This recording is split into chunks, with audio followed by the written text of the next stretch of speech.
Good morning students, good morning all of you. Students, आज हम बात करने वाले हैं हमारे नए टॉपिक की, और वो नया टॉपिक जो है हमारे पास स्टूडेंट्स वो क्या है, न्यूक्लियस। ठीक है, आपको सामने दिख रहा होगा बोर्ड पे हमारा जो टॉपिक है आज का वो क्या है, न्यूक्लियस। तो जैसे कि स्टूडेंट्स आपको याद होगा, चैप्टर के स्टार्टिंग में आपने पढ़ा था कि जो न्यूक्लियस है इसकी डिस्कवरी जो है किसने की थी, आपको याद होगा, रॉबर्ट ब्राउन ने। ठीक है, किसने की थी, 1931 के। ठीक है, प्लांट सेल्स। ओके, तो ये तो एक क्वेश्चन जो है आपको एक नंबर जो एमसीक्यू बन सकता है उसको आपने क्या रखना है, याद रखना। फिर अगर हम बात करें स्टूडेंट्स नेक्स्ट चीज की, तो नेक्स्ट हम बात करते हैं स्ट्रक्चर की। तो स्ट्रक्चर की अगर हम बात करें स्टूडेंट्स, यहाँ पर आपको दिख रहा होगा कि हमने क्या एक सेल का डायग्राम यहाँ पे ड्रॉ किया है, और सेल की आपको पता है बाउंड्रीज जो है हमें इसे क्या बोलते हैं, it is known as cell membrane. फिर देन वी हैव साइटोप्लाज्म। ठीक है, हमारे पास क्या है, साइटोप्लाज्म है ये। एंड देन उसके अंदर आपके पास क्या होता है, एक स्फेरिकल स्ट्रक्चर जो होता है आपको दिखाई देता है, उसे हम क्या बोलते हैं, न्यूक्लियस को। अब इस न्यूक्लियस के अंदर अगर हम बात करें स्टूडेंट्स, तो आपको कुछ पार्ट्स जो है वो लेबलिंग करने के लिए आ सकते हैं। तो आपको क्या है, वो लेबलिंग जो है उसके पार्ट्स की वो आपने क्या रखनी है, याद रखनी है। तो सबसे पहले अगर हम बात करें स्टूडेंट्स की मेम्ब्रेन की बात करें, तो एक डबल मेम्ब्रेन क्या होता है, स्ट्रक्चर है। इसकी अगर हम बात करें, हमारे पास इस मेम्ब्रेन को हम क्या बोलते हैं स्टूडेंट्स, न्यूक्लियर। मैं यहाँ पे आपको उसको लेबल कर देता हूँ। This membrane is known as nuclear envelope. ठीक है, इसे हम क्या बोलते हैं, न्यूक्लियर एनवलप बोलते हैं। ठीक है, और ये कैसी होती है, डबल मेम्ब्रेन होती है, और इसके बीच में आपको स्टूडेंट दिखाई दे रहे होंगे कुछ पोर्स दिखाई दे रहे होंगे। तो इन पोर्स को हम क्या बोलते हैं, these pores are known as nuclear pore. Okay, और ये पोर जो है स्टूडेंट्स कई जो है नंबर जो है मैनी नंबर्स में क्या है आपको देखने को मिल सकते हैं। ये पोर्स जो होते हैं, ये पोर्स जो होते हैं स्टूडेंट, एक तरीके से क्या करते हैं, ट्रांसपोर्टेशन का काम करते हैं between the nucleus and the cytoplasm. ठीक है, अब इसके बाद हम बात करते हैं इनर कंटेंट की। तो इनर कंटेंट की अगर हम बात करें स्टूडेंट्स, तो आपको यहाँ पर जो इनका प्लाज्म है उस न्यूक्लियस का ये देखने को मिलेगा, और इसे हम क्या बोलते हैं स्टूडेंट्स, इसे हम बोलते हैं न्यूक्लियोप्लाज्म। ठीक है, और ये न्यूक्लियोप्लाज्म जो है इसके अंदर आपको क्या मिलेगी, आपको डिफरेंट यहाँ पे आपको एंजाइम्स मिल सकते हैं, न्यूक्लिक एसिड देखने को मिलेगा यहाँ पे आपको। ठीक है, और न्यूक्लियोटाइड्स जो है वो देखने को मिल जाएंगे आपको यहाँ पे। ठीक है, और ये आपको इसके अंदर अगर हम बात करें यहाँ पे स्टूडेंट्स, तो आपको दो बेसिक जो मेजर जो आपको चीज़ दिखने वाली है यहाँ पे, वो आपको दिखने वाले हैं, ये थ्रेड लाइक स्ट्रक्चर और ये थ्रेड लाइक स्ट्रक्चर जो दिख रहे हैं आपको यहाँ पे। इन थ्रेड लाइक स्ट्रक्चर को हम स्टूडेंट्स क्या बोलेंगे यहाँ पे, दीज आर कॉल्ड क्रोमेटिन। ठीक है, इन्हें हम क्या बोलेंगे, क्रोमेटिन। ओके, और इसके साथ साथ अगर हम बात करें इस न्यूक्लियोप्लाज्म में, आपको ये ग्रीनिश स्ट्रक्चर जो है, वेल प्रोमिनेंट स्ट्रक्चर जो है यहाँ पर दिखाई दे रहा है आपको, इसे हम क्या बोलते हैं, न्यूक्लियोलस। ठीक है, तो क्रोमेटिन जो होता है स्टूडेंट्स, अगर यहाँ पर हम क्रोमेटिन की बात करें, तो क्रोमेटिन जो होता है बेसिकली बना होता है किसका, डीएनए प्लस प्रोटीन का।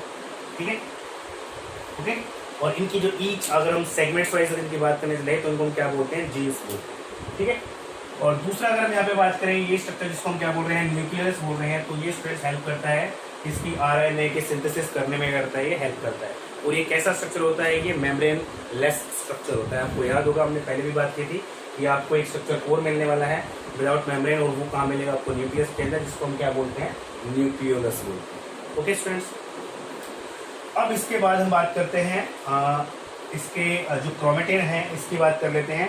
तो ये जो क्रोमेटिन होता है स्टूडेंट्स, क्या होता है, जब सेल की डिवीजन होनी स्टार्ट होती है तो उस टाइम पे क्या होते हैं, ये क्रोमेटिन्स बिकम्स क्या होते हैं, थिक होते जाते हैं, और क्या बनाते हैं, एक न्यू एक अगर हम बात करें, एक न्यू फॉर्म एक्वायर कर लेते हैं, और इस टाइप पे कुछ क्या होते हैं, ये अपीयर होने से क्या होते हैं, स्टार्ट हो जाते हैं। और इन स्ट्रक्चर को हम क्या बोलते हैं, क्रोमोसोम्स बोलते हैं। ठीक है, क्या बोलते हैं, क्रोमोसोम्स। और क्रोमोसोम्स स्टूडेंट्स किसके बने होते हैं, डीएनए एंड प्रोटीन्स के ही बने हुए होते हैं। ठीक है, डीएनए प्रोटीन जो होते हैं ये बिकम्स क्या होते हैं, क्रोमेटिन बिकम कंडेंस होते जाते हैं, और उसके बिकम्स क्या होते हैं, थिक होते जाते हैं, और जिन्हें हम क्या बोलते हैं, क्रोमोसोम्स बोलते हैं। ओके, तो क्रोमोसोम्स के अंदर अगर स्टूडेंट हम यहाँ पे थोड़ी लेबलिंग करें यहाँ पे, तो ये जो आर्म्स आपको दिखाई दे रही हैं, इन आर्म्स को हम क्या बोल देते हैं, इन्हें हम बोलते हैं क्रोमेटिड्स बोल देते हैं इनको।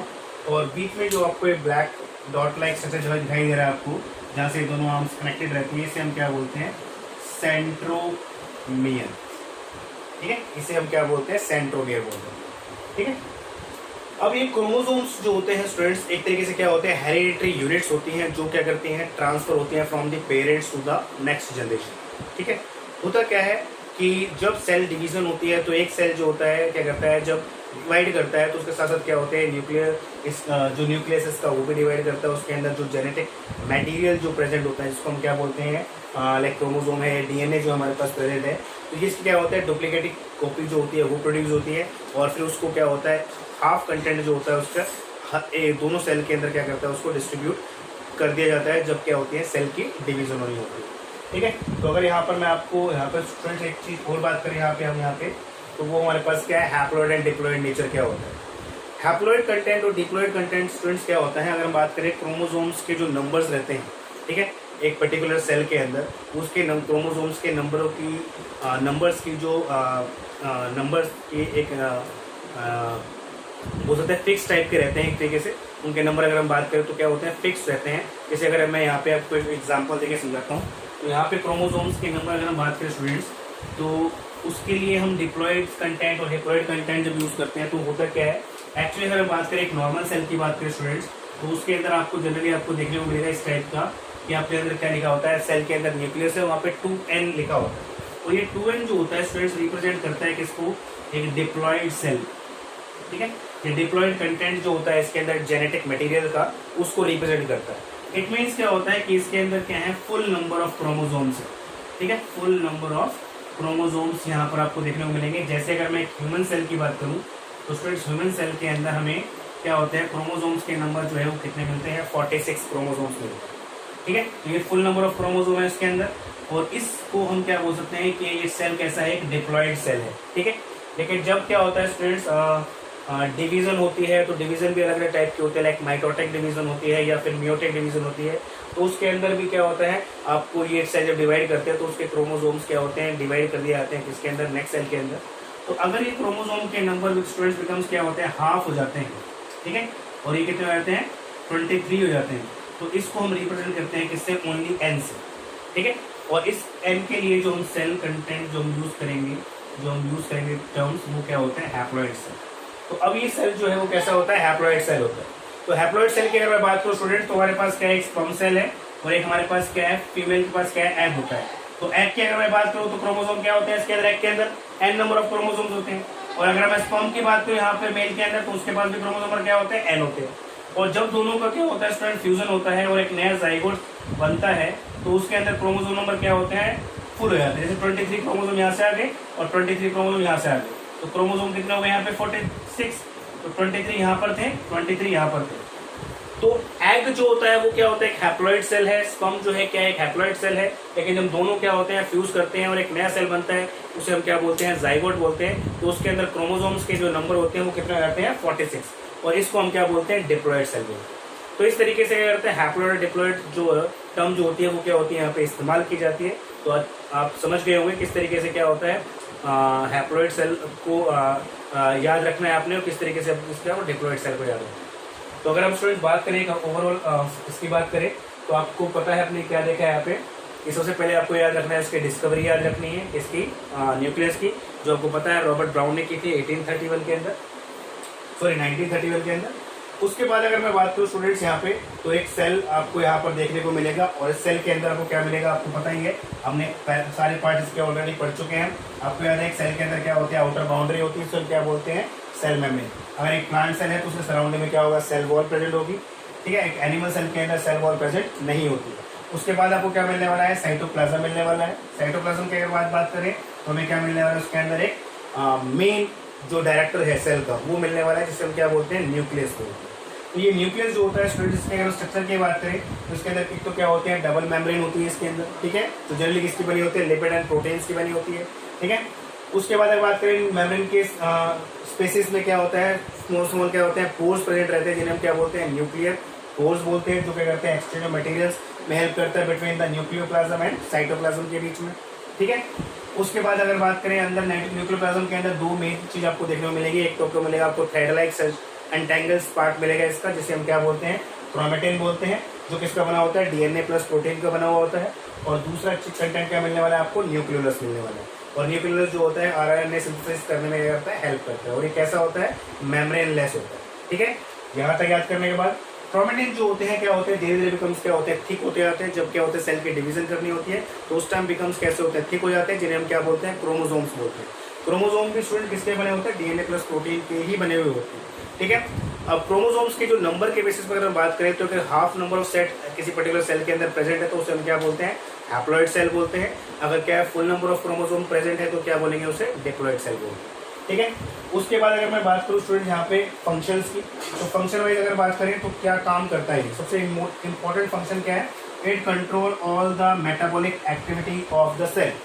तो सेल की अगर बात करें तो सेल के अंदर जो एक्टिविटीज चल रही हैं सारी उसे ओवरऑल कंट्रोल करने का जो काम है वो किसका होता है, न्यूक्लियस का होता है। ठीक है, और ये डीएनए की जो न्यूक्लियस के अंदर हमारे पास क्या प्रेजेंट है, देखो आप बोलो न्यूक्लियस कंट्रोल करता है, या फिर आप क्या बोलो क्रोमेटिन जो है ये कंट्रोल करते हैं, क्रोमोसोम कंट्रोल करते हैं। ठीक है, और क्रोमोसोम्स के ऊपर क्या प्रेजेंट होते हैं, जीन्स प्रेजेंट होते हैं। जीन्स क्या होते हैं, डीएनए की सेगमेंट होती है, उसे हम क्या बोलते हैं, जीन्स बोलते हैं। ठीक है, जैसे अगर मैं यहाँ पे आपको शो करूँ स्टूडेंट्स, यहाँ पे हमने जैसे डीएनए कंटेंट को ले लिया, यहाँ पे डीएनए ले लिया, इसको मैं सेगमेंट्स में कट कर दूँ। यहाँ पे ये मेरे पास ए सेगमेंट आ गई, बी आ गई, सी आ गई, तो ये हमारे पास इसको हम इस पर्टिकुलर सेगमेंट्स को हम क्या बोलेंगे, like gene A, gene B, gene C, और इनके क्या होते हैं, स्पेसिफिक क्या होते हैं, कुछ फंक्शंस होते हैं। ठीक है, इसको हम हायर क्लासेस के अंदर स्टडी करेंगे अच्छे से। ओके, तो सबसे पहले अगर बात करें फंक्शंस की, तो ओवरऑल एक्टिविटीज जो होती हैं सेल की कंट्रोल कौन करता है, न्यूक्लियस करता है। दूसरा अगर मैं यहाँ पे बात करूँ students, it regulate the cell cycle. तो स्टूडेंट्स जैसे कि हमने बात की थी सेल साइकिल की, कि सेल साइकिल क्या होती है, जिसके दौरान क्या होता है, एक सेल जो होता है डिवाइड करके दो सेल बनाता है, तो उस दौरान जो सेल साइकिल होती है उसको रेगुलेट करने का काम जो होता है वो कौन करता है। जैसे एक से क्या बन रहे हैं, दो सेल, फिर इन दो से क्या बनेंगे, नेक्स्ट टू सेल्स।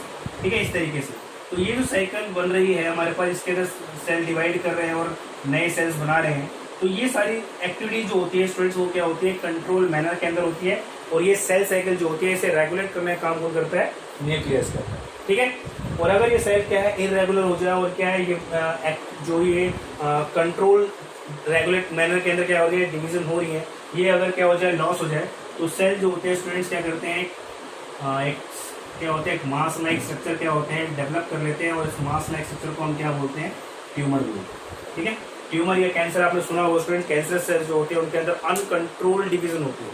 ठीक है, उसके अंदर कंट्रोल जो मैकेनिज्म होता है वो क्या होता है, फेल हो चुका होता है, जिसकी वजह से क्या होता है, सेल के ऊपर कंट्रोल एबिलिटी जो होती है उसकी खत्म हो चुकी है, और सेल जो होता है इरेगुलर मैनर के अंदर डिवाइड करते रहते हैं और एक मास लाइक स्ट्रक्चर क्या होता है, डेवलप कर लेते हैं। ठीक है, लेकिन अगर बात करें एक नॉर्मल सेल डिवीजन की, तो नॉर्मल सेल के अंदर क्या होता है, नॉर्मल वे से ही क्या होता है, क्या होती है, सेल डिवीजन चलती रहती है, और उसके जितने रिक्वायरमेंट होती है उतनी ही बेसिस पर क्या होते हैं, सेल डिवाइड करते हैं और उसके नंबर प्रोड्यूस करते हैं। ठीक है, इसके बाद main important thing, it concern with the transmission of hereditary traits. Hereditary traits जो एक जनरेशन से नेक्स्ट जनरेशन में ट्रांसफर होते हैं, उनको पेरेंट से ऑफस्प्रिंग में क्या करता है, ट्रांसफर करता है।